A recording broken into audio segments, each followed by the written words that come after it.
you came to boxing at 18, and here you are, like right there in probably the deepest division in the sport. How did that ascension happen so quickly for you? When I moved out to Texas, when I ended up moving out here, that's when everything kind of got the ball just got the rolling like super fast with the step up in the opponents and everything. You know, like me taking this fight, being 16-0, fighting already a title eliminator is it all happened fast. It all happened super fast. Yeah, this is the division though that has Devin Haney, undisputed champ, Tank Davis, he's got that secondary title. Do you believe that, like, if you had to, you're ready for those fighters right now? Yeah. That's why I'm taking this fight.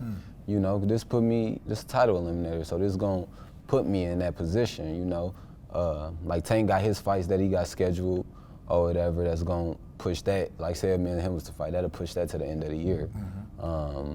Devin, he got his stuff going on. You know what I mean? So it'll be. I feel like that title shot to come like towards the end of the year.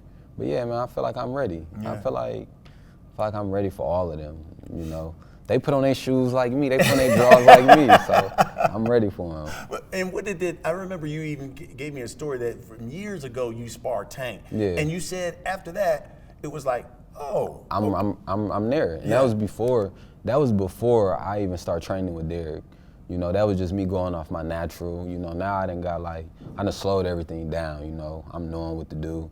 More experience. You know, I got a lot more experience or whatever. But it just showed me like these guys ain't off the radar. You know, he ain't do nothing to you that like you ain't never had happen to you. Or you know, Yeah. it wasn't nothing like that. You know, I got in there and I didn't go in there like, oh, this is Gervonta Tank Davis. Right. You know, I didn't get in the ring like that. That's what a lot of people do. I got in there like he's just another, you know, sparring partner, and the sparring was solid. But now, was it here in Vegas? It was in Vegas. It was yeah. at the Mayweather It was at Floyd Gym. And so give me some perspective on that, because you hear all these stories like they had the doghouse where these guys are all around the court, they tapping the mat and doing all. What was that like? It was cool. I mean, he had quite a few people in him. He had about 40 people. It was probably about 40 people in the gym. Yeah. When it all happened, it was about 40 people in the gym. Floyd was even there. It was live, you know. It was just everybody was loud, you know. It was they weren't hitting the ring or nothing, but everybody was just like stuck kinda, you know, in the sparring. But that's what it was. What was the best compliment you got maybe after everything was done? I was a beast.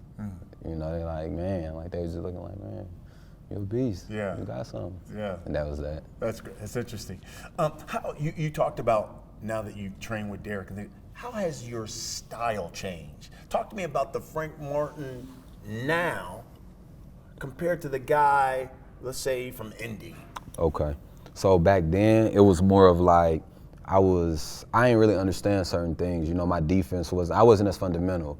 You know, I was more fighting, like comfortable, the style that I'm comfortable with, like kind of like hands down, which a lot of fighters naturally, they gonna feel comfortable because they feel faster and all that with the hands down. So I didn't really have an understanding of basic fundamental boxing. So now it's just, I got that fundamental base down now, defensively, you know, countering, you know, using my hands. And then now I got my little touch with it. You know, I can put my finesse to it, then go back to for the fundamentals. And, you know, I know how to like mix it all together, you know, so.